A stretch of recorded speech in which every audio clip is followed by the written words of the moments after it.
दोस्तों, आज की इस वीडियो में हम भारत के सबसे मध्य के हिस्से के बारे में यानी कि मध्य प्रदेश के बारे में बात करेंगे। उसके नक्शे को समझने की कोशिश करेंगे। जैसा कि आपको पता है कि हम भारत के अलग अलग राज्यों के नक्शों को, उनके ज़िलों को समझने की कोशिश कर रहे हैं। तो इस सीरीज़ में आज नंबर है मध्य प्रदेश का। दोस्तों, 3,08,000 वर्ग किलोमीटर क्षेत्रफल के साथ मध्य प्रदेश राजस्थान के बाद भारत का दूसरा सबसे बड़ा राज्य है। यह भारत के उत्तर मध्य हिस्से में बसा हुआ प्रायद्वीपीय पठार का ही एक हिस्सा है, जिसकी उत्तरी सीमा पर गंगा जमुना के मैदानी इलाके आते हैं, पश्चिम में अरावली श्रृंखला आती है, पूर्व में छत्तीसगढ़ के मैदानी इलाके आते हैं और दक्षिण में ताप्ती घाटी और महाराष्ट्र के पठार आते हैं। जी हाँ, ये जो मैदानी इलाके मैंने आपको बताए, आपको पता है कि ऊपर से गंगा जमुना बहती है, तो गंगा जमुना के मैदानी इलाके हैं। पश्चिम में पूरी अरावली पर्वत श्रृंखला आपको नजर आएगी, पूर्व में छत्तीसगढ़ के मैदानी इलाके हैं, दक्षिण में आपको नदी मिलेगी ताप्ती नदी, उसकी घाटी है, और महाराष्ट्र के पठार भी है। मध्य प्रदेश की जो स्थल आकृति है यानी कि वहाँ के स्थल की जो आकृति है वो नर्मदा और सोन नदी की घाटी द्वारा निर्मित होती है। कहने का मतलब है कि यहाँ पे अमरकंटक नाम की एक पहाड़ी है जिसमें से दो नदियाँ निकलती हैं, जिसमें से एक है जो नर्मदा नदी है जो अरब सागर में जाके गिरती है, और एक सोन नदी है जो कि ऊपर की तरफ गंगा जी में जाके मिल जाती है। तो ये जो दो नदियाँ हैं ये घाटियाँ बनाते हुए चलती हैं और उस घाटी की वजह से ही मध्य प्रदेश की स्थल आकृति निर्मित होती है। मैं आपको बता दूं कि नर्मदा और सोन नदी की जो घाटी है उसका क्षेत्रफल तकरीबन 86,000 वर्ग किलोमीटर में फैला हुआ है, जो मध्य प्रदेश के क्षेत्रफल का 26% है। जी हाँ, मतलब पूरा जो क्षेत्रफल है उसमें से 26% पे तो ये दो घाटियां ही है, एक नर्मदा घाटी, एक सोन घाटी। और बात करें इस नर्मदा सोन घाटी के बारे में तो मैं आपको बताऊं कि ये एक संकीर्ण और लंबी घाटी है जिसका विस्तार पूरे राज्य में पूर्व से पश्चिम तक फैला हुआ है। ऊपरी घाटी में सोन नदी बहती है जहाँ पे आपको शहडोल और सीधी जिले जैसे मिलेंगे। अभी मैं आपको जिलों के बारे में बताऊंगा, यहाँ पे शहडोल और सीधी जिले आते हैं। वहीं जो निचला भाग है जहाँ पे नर्मदा घाटी है, नर्मदा का बेसिन क्षेत्र है, वहाँ पे आपको नरसिंहपुर, रायसेन, खंडवा, खरगोन, बड़वानी, होशंगाबाद, मंडला और जबलपुर जैसे इलाके मिल जाएंगे। लेकिन यहाँ ये बात जानना जरूरी है कि नर्मदा घाटी जो है वो सोन घाटी के मुकाबले ज्यादा यूज की जाती है कृषि के लिए। वो इसलिए क्योंकि नर्मदा घाटी के पश्चिम में काली मिट्टी पाई जाती है जो कि कपास के लिए काफी उपयुक्त मानी जाती है। वहीं इसके पूर्वी भाग में लाल मिट्टी पाई जाती है जिसमें चावल, मूंगफली ऐसी फसलों की पैदावार होती है। तो सोन घाटी के मुकाबले कृषि के लिए ज्यादा उपयुक्त नर्मदा घाटी को ही माना जाता है। बात करें मध्य प्रदेश की जलवायु के बारे में तो यहाँ की जो जलवायु है मुख्य रूप से मानसूनी ही रहती है। वो इसलिए क्योंकि यहाँ पे दोनों तरफ से बारिश होती है, मतलब अरब सागर से भी यहाँ पे बादल आते हैं और साथ ही बंगाल की खाड़ी से भी। तो यहाँ का जो जलवायु है काफ़ी ज़्यादा मानसूनी और गर्म रहता है। इसके अलावा खनिजों की बात करें तो जबलपुर में सुरमा और संगमरमर की खदानें पाई जाती हैं और पूर्वी क्षेत्र में कोयला और चूना पत्थर की बहुत ज़्यादा बहुलता पाई जाती है। याद रखना, जबलपुर में सुरमा और संगमरमर, बाकी जो पूरा पूर्वी क्षेत्र आपको दिख रहा है यहाँ पे कोयला और चूना पत्थर पाया जाता है।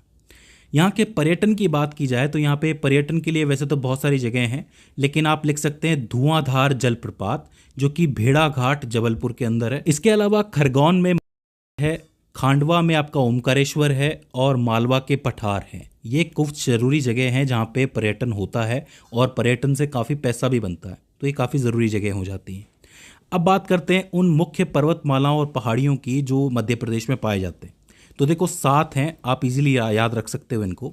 एक है सतपुड़ा पर्वत श्रृंखला, एक है विंध्याचल पर्वत श्रृंखला।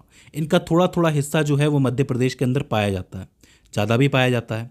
इसके अलावा मैकाल पहाड़ियाँ यहाँ पे हैं, कैमूर पहाड़ियाँ हैं, अमरकंटक पठार जो कि आपको पता है जहाँ से सोन और नर्मदा निकलती हैं। इसके अलावा पन्ना की पहाड़ियाँ और भारनेर श्रेणी। तो ये सवाल जो है कई बार पूछा जाता है कि कौन कौन सी मुख्य पर्वत श्रृंखलाएं और पहाड़ियाँ पाई जाती हैं, तो आपको ये सारे नाम लिख देने। अब बात करते हैं मध्य प्रदेश के नक्शे के बारे में, यानी कि डिवीज़न और ज़िलों के बारे में, संभाग और ज़िलों के बारे में। तो मैं आपको बता दूं कि मध्य प्रदेश में कुल 55 ज़िले हैं और 10 डिवीज़न हैं, मतलब 10 संभागों के अंदर 55 जिलों को रखा गया है, जिसमें से 3 जिले तो 2023 के अंदर ही बने हैं, तो वो काफ़ी नए हो जाते हैं। ठीक है, तो अब बात करते हैं वो कौन से 10 संभाग है, कौन से 10 डिवीज़न हैं जो मध्य प्रदेश में बटे हुए हैं। तो देखिए, मध्य प्रदेश को आप 3 हिस्सों के अंदर बांट सकते हो। एक है आपका पश्चिमी हिस्सा, एक है मध्य वाला हिस्सा और एक है पूर्वी हिस्सा। हम पश्चिम से पूर्व की तरफ बढ़ सकते हैं। सबसे पहले पश्चिमी हिस्से की बात करें तो यहाँ पे आपको 2 इंपॉर्टेंट डिवीज़न मिलेंगे। एक है ऊपर उज्जैन और नीचे है इंदौर। उज्जैन को आप महाकालेश्वर के नाम से याद रख सकते हो। उज्जैन में कई सारे ज़िले पाए जाते हैं, जैसे कि उज्जैन, रतलाम, मंदसौर, नीमच, शाजापुर, देवास और आगर मालवा। याद रखिए, उज्जैन, रतलाम, मंदसौर, नीमच, शाजापुर, देवास और आगर मालवा। इसके अलावा इंदौर की बात की जाए तो इंदौर में इंदौर, धार, झाबुआ, अलीराजपुर, खंडवा, बड़वानी, बुरहानपुर और खरगोन जैसे ज़िले पाए जाते हैं। तो दो आपके डिवीज़न हो जाते हैं, एक उज्जैन डिवीज़न है, एक इंदौर डिवीज़न है। अगर आप इसको ऐसे याद रखोगे तो ज़रूर हो जाएंगे। इसके बाद हम चलते हैं मध्य भाग के अंदर। मध्य भाग में 4 डिवीज़न आते हैं। सबसे ऊपर आता है आपका मध्य प्रदेश की शान बोले तो चंबल। चंबल में 3 ज़िले हैं, एक है श्योपुर, एक है मुरैना, एक है भिंड। अब ये किस लिए फेमस है? चंबल नदी के लिए फेमस है, क्योंकि चंबल नदी इन जिलों से होके गुजरती है और यहाँ की काफ़ी सारी सिंचाई की व्यवस्था उसके ऊपर डिपेंड करती है। इसके बाद आप नीचे आओगे तो आपको मिलेगा ग्वालियर। ग्वालियर बोले तो यहाँ की दही जलेबी बहुत फेमस है, आपको पता होगा। ग्वालियर में आता है आपका ग्वालियर, दतिया मेरा गांव, शिवपुरी, अशोकनगर और गुना। ग्वालियर, दतिया, शिवपुरी, अशोकनगर और गुना। ठीक है। इसके बाद हम नीचे आते हैं, इसके नीचे आएगा आपका भोपाल डिवीज़न। भोपाल जो है वो मध्य प्रदेश की राजधानी भी है, आपको पता होगा। तो भोपाल डिवीज़न में पाया जाता है राजगढ़, विदिशा, रायसेन, भोपाल और सीहोर। 5 ज़िले हो जाते हैं, राजगढ़, विदिशा, रायसेन, भोपाल, सीहोर। इसके बाद एक छोटा सा डिवीज़न और आता है, वो है नर्मदापुरम। नर्मदापुरम जो है नर्मदा नदी से निकला है। इसमें 3 ज़िले पाए जाते हैं, होशंगाबाद, हरदा और बैतूल। बैतूल को तो कई नदियों का गढ़ भी कहा जाता है। आपको बताना है कि यहाँ से निकलने वाली प्रमुख नदी कौन सी है। तो ये आपका मध्य भाग हो जाता है। तो आपका पश्चिम हो गया, मध्य हो गया, इसके अंदर आपके टोटल 6 हो जाते हैं। अब हम चलते हैं पूर्व की तरफ। पूर्व में सबसे पूर्वी जो ऊपर की तरफ नजर आएगा वो है रेवा। कुछ इसको रीवा भी कहते हैं, रेवा भी कहते हैं। रेवा के अंदर पाया जाता है रेवा, सीधी, सिंगरौली और सतना डिस्ट्रिक्ट। तो ये 4 हो जाते हैं, रेवा, सीधी, सिंगरौली और सतना डिस्ट्रिक्ट। इसके पास में आप देखोगे तो आपको शहडोल डिवीज़न नज़र आएगा। शहडोल डिवीज़न के अंदर आपको शहडोल, अनूपपुर, उमरिया, शहडोल, अनूपपुर और उमरिया ज़िला नज़र आएगा। 3 ही ज़िले हैं, आसानी से याद हो जाएंगे। इसके नीचे सबसे बड़ा डिवीज़न जो आपका आता है मध्य प्रदेश का वो है जबलपुर। वो इसलिए क्योंकि इसके अंदर बहुत सारे ज़िले आते हैं। जबलपुर के अंदर एक तो जबलपुर है ही, आप याद रख सकते हो। इसके अलावा कटनी, नरसिंहपुर, छिंदवाड़ा, सिवनी, मंडला, बालाघाट और ढिंडोरी। जबलपुर, कटनी, नरसिंहपुर, छिंदवाड़ा, सिवनी, मंडला, बालाघाट और डिंडोरी। अब यहाँ पे याद रखने वाली बात यह है कि जो छिंदवाड़ा है वो पहले सबसे बड़ा डिस्ट्रिक्ट था यहाँ का, लेकिन छिंदवाड़ा में से एक नया डिस्ट्रिक्ट भी निकला है। छिंदवाड़ा में से पादूना नाम का एक डिस्ट्रिक्ट निकला है 2023 के अंदर, जिसको 55वां डिस्ट्रिक्ट बताया गया है। मैं आपको भी बताऊंगा तीनों नए डिस्ट्रिक्ट के बारे में। फिलहाल आप याद रखिए कि छिंदवाड़ा से ही बना है वो 55वां डिस्ट्रिक्ट। इसके बाद आता है आपका आखिरी डिवीज़न जो कि है सागर डिवीज़न। सागर जैसी आंखों वाली। सागर डिवीज़न में है आपका सागर, दमोह, पन्ना, टीकमगढ़ और छतरपुर। इसके अलावा एक नया डिस्ट्रिक्ट और था, निवाड़ी भी इसके अंदर था। तो सागर, दमोह, पन्ना, टीकमगढ़, छतरपुर और निवाड़ी। तो इस तरीके से आपके 10 संभाग पूरे होते हैं। आप याद रख सकते हो इनको अलग अलग दिशाओं के आधार पर तोड़ के। 2 तो आपके पश्चिम में है, उज्जैन और इंदौर।